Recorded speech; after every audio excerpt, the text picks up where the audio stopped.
Hi everyone, it's Mari. Thank you so much for stopping by my channel today. I'm going to be working on a double page spread layout using this sketch. And this is a sketch by Susan Stringfellow, and I am going to try to link up to that in the description box below. I'm going to be scrapping these two photographs here that are printed in black and white, and they're just a little bit smaller than 4 by 6. I believe I printed them at 3.5 by 5.5.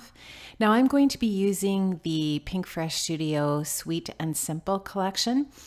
And I am only going to be showing you in this video the right side of the double page layout, and then in my next video I'm going to be showing the left side. The video is just a little bit too long to show you both pages in one video. It would take probably a whole day to upload a video that long for me, so I just divided it in half, and hopefully that works for you to just watch them in two separate videos. Now this is a paper from Sweet and Simple, and it's a grid paper. I really love it. I like it because it's more or less a neutral color for the base behind my photographs, and it will work well when I'm trying to combine it with some of the other colors from the collection. So I just wanted to start off with more of a neutral as my base. Now I'm just trimming up those photographs here a little bit so that they're the same size. So I'm just making sure that there's about the same amount of white frame around both pictures. And now what I do is I have the sketch just to the left off camera. It's on my phone, and I'm just kind of referring to it there. Now I'm going to save out that other grid piece of paper for the left side of the double page layout here. And now what I'm doing is I'm just going through the papers in the collection, and I'm trying to figure out what other papers I want to use. I don't want to use all of the really busy papers. I don't want, too much crazy pattern going on. So what I'm looking for right now is something that reads as more of a solid, but in a different color than this blue that's in the grid paper that I have now. So I came across this teal paper. I don't think this is actually from Sweet and Simple. I think it got stuck in this with this collection when I was working on another project, but it does work really well, and I'm not even 100% sure what collection it's from, but I liked the tone of the teal. I think it works really well with the rest of the collection, the different ephemera, die cuts, whatever, stickers that are in the collection, and I just thought it would work well. And I really also loved this lemon paper, because once again, it's not too much of a busy pattern, but it brings in the yellow color. So now I've got the blue with that grid paper, the teal with this pattern paper here on top, and then some yellows in that lemon paper. So those are the three colors I have going on. I am going to introduce a little bit of pink, but I think it just kind of works because everything is really soft. And so you don't want too many different colors going on. Pardon me. So now I'm just referring back to the sketch, and there is one spot on the sketch where there's a banner. So what I'm going to do is I'm going to cut a strip of this teal paper, and I'm going to use that for the banner. I'm cutting two strips at the same time, exactly the same width, because I am going to use that other strip on the left side. So then I'll have that strip cut already for my second page. So I'm going to do that wherever possible here, just so that when I go to work on that left side, some of the work is already done for me.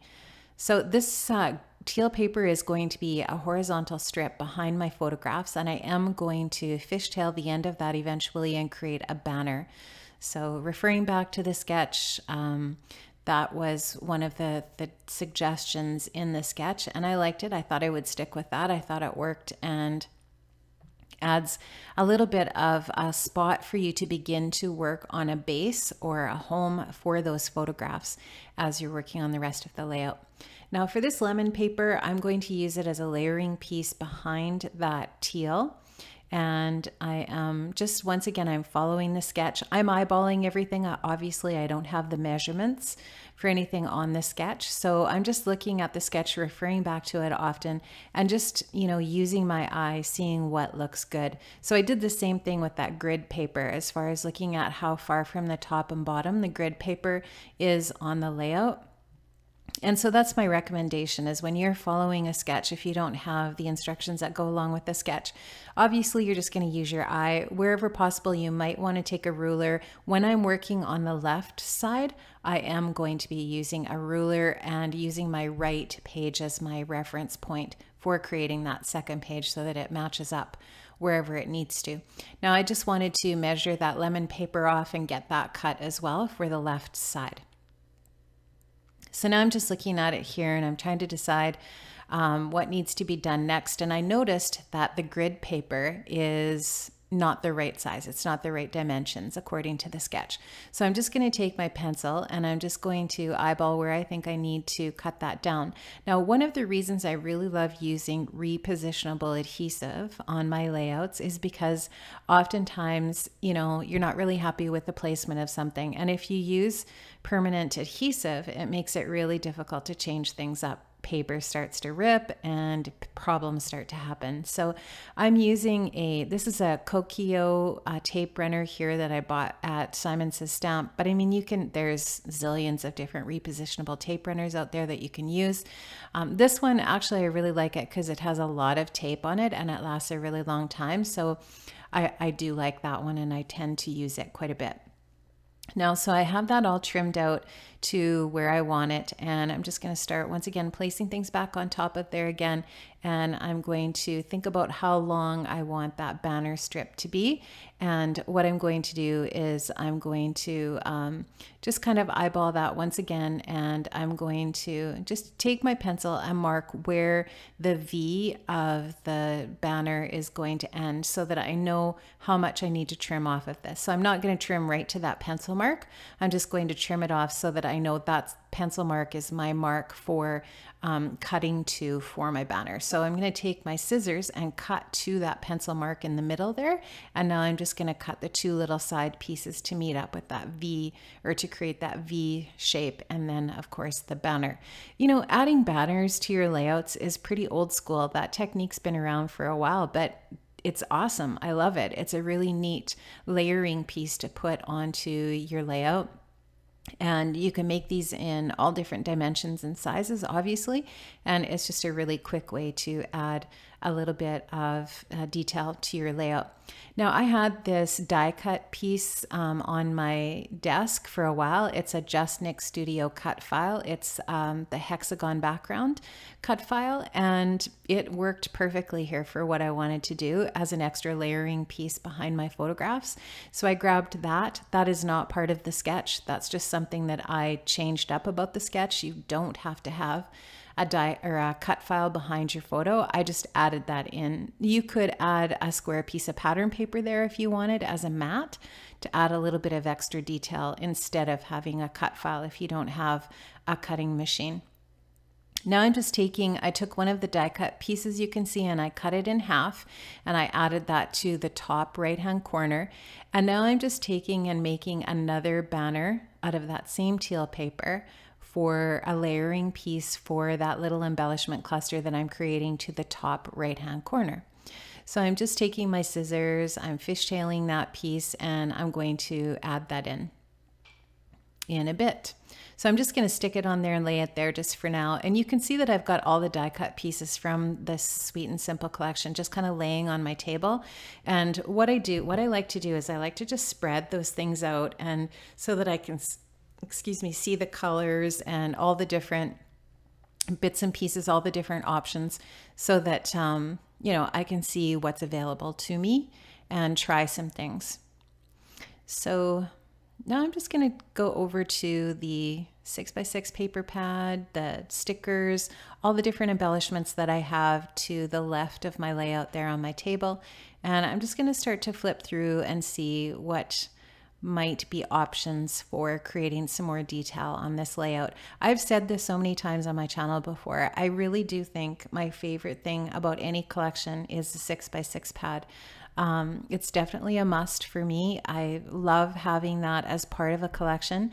And how I store my things in my scrap room is I store collections together. I know some people like to you know, separate things out and store them by color and that kind of thing, but it's just whatever works for you, right? Now I'm taking this really old Creative Memories punch. I still have all of my old punches from that company and I love them. And it turns out that this hexagon punch fits just perfectly in behind this cut file. So what I wanted to do is take and find another pattern in that 6x6 pad and work that into the layout somehow. And so what I decided to use is that really pretty delicate little floral pattern paper from in there that has the yellow and pink flowers. I'm just going to take a little bit of liquid adhesive and add that to the back of the cut file, and then I'll add the hexagon shapes over top. This was really simple and easy to do, and just a really fast way to add some extra detail to this cut file. Like I said, if you don't have a die cutting or a cutting machine to cut out a cut file, don't worry about it. It's not a big deal. You don't need that as part of this layout. You can add, like I said, just a piece of pattern paper behind the photos as another layer, and pop it up on a little bit of foam and give it a little bit of dimension in that way, and it will add a really cool bit of detail. So I'm just going to add these on. I'm not going to show you adding it to all of those different shapes. I actually didn't add the backing to the middle section of that hexagon shape because it's going to be covered up by the photos. Now I wanted to add another strip of this pattern paper. So I took the 12 by 12 companion sheet of the same pattern, and I'm just cutting a 1/4 of an inch strip, and I'm going to add that in another place just to repeat that pattern in another spot, but just very subtly. There's not much of it, just a little tiny bit, and I'm going to layer that underneath that banner, still leaving a little bit of that lemon paper poking out underneath. So now you can see how that looks. It's just going to create a little bit more detail. It's subtle, but it's still there, and I think it just adds to the overall look of the layout. And you can see there, I'm just showing you, I'm going to bring that up into the corner up at the top as well. So I'm just going to now just take a look at this and see what else I want to add to my layout for more detail. So you can see I'm kind of tapping my fingers there. I'm referring back to the sketch again, and the sketch suggested a cluster at the bottom right of that rightmost photograph. So now what I'm going to do is go in and take a look at the different embellishments within the collection. And you know what? This is one of the reasons too why I love working within a collection. And that is that it's just so easy, right, to find matching pieces. So this is one of the chipboard pieces from the collection. It's a little floral piece, and it's got the pink, it has yellow, it has a little bit of teal. And I love the dimension of the chipboard. So I'm going to add that in. And now I'm just taking and looking for other layering pieces for that cluster, just to tuck in behind that, that large chipboard piece. The large chipboard piece is going to be the top piece because it's the most dimensional. So when you're layering, I guess a good rule of thumb is to put the things that are a little bit more flat, tuck them in behind, and then the things with the most dimension will be usually on top. So I'm going to just stick that little phrase piece in that says "Feel the Love."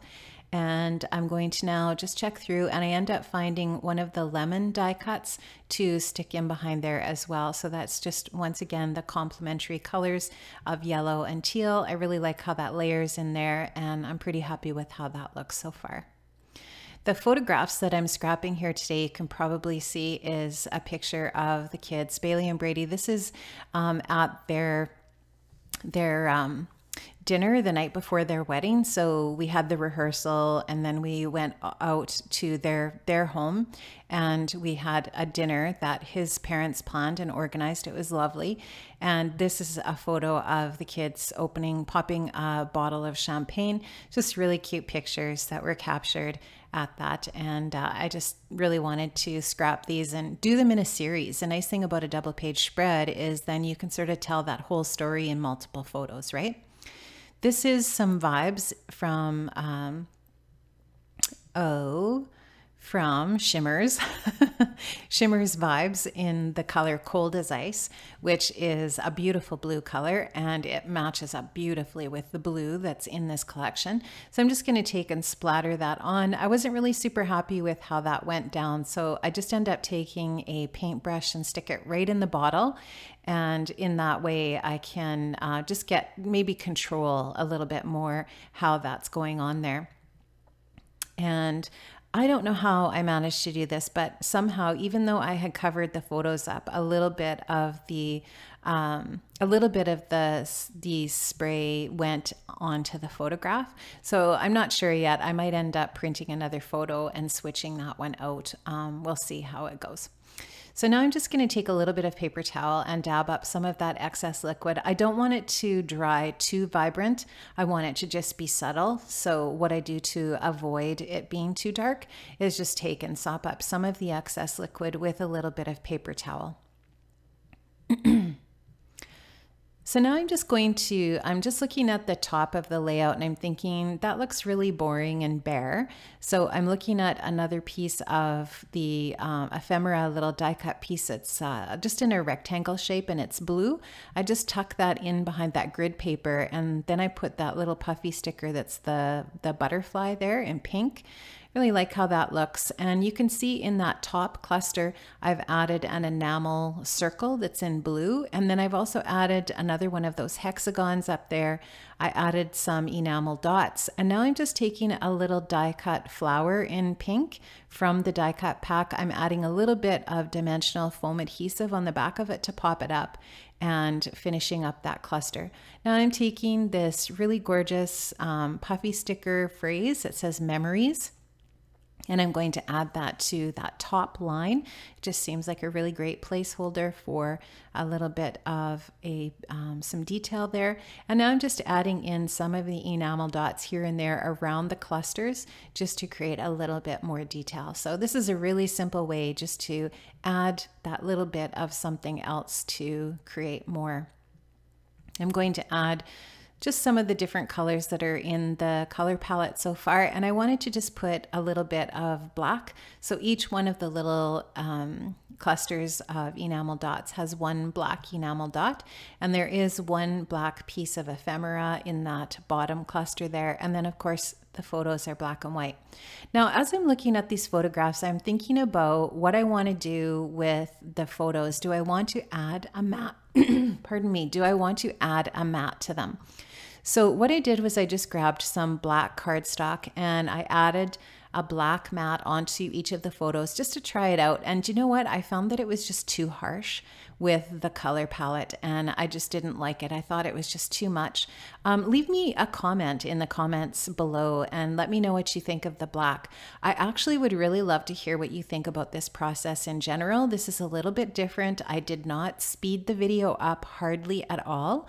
I think I used 1.5 to 1 3/4 speed up time on this video, and it is going to take a long time for me to upload it, but I'm okay with that if it's something that you want to continue to see. And what do you think about the double page spread idea?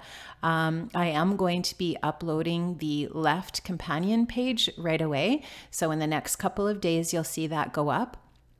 And let me know what you think of multiple photos, double page spreads. Just reading some comments on Victoria Marie's website, or on her Facebook page, about what people would like to see. And I'm really curious to know, is this something you want to see more of? Did you enjoy this? What are your preferences? I'd really like to know in the comment section below. Hey guys, thanks so much for joining me, and watch in the next few days for the second page of this double pager so that we can complete the whole look for these photographs and documenting this memory. Thank you so much for stopping by today, guys. I really appreciate it. And if you like this video, please give me a thumbs up and don't forget to subscribe and hit that notification bell so that you can see when I upload other projects. Have an amazing day, guys, and I'll see you another time. Bye-bye.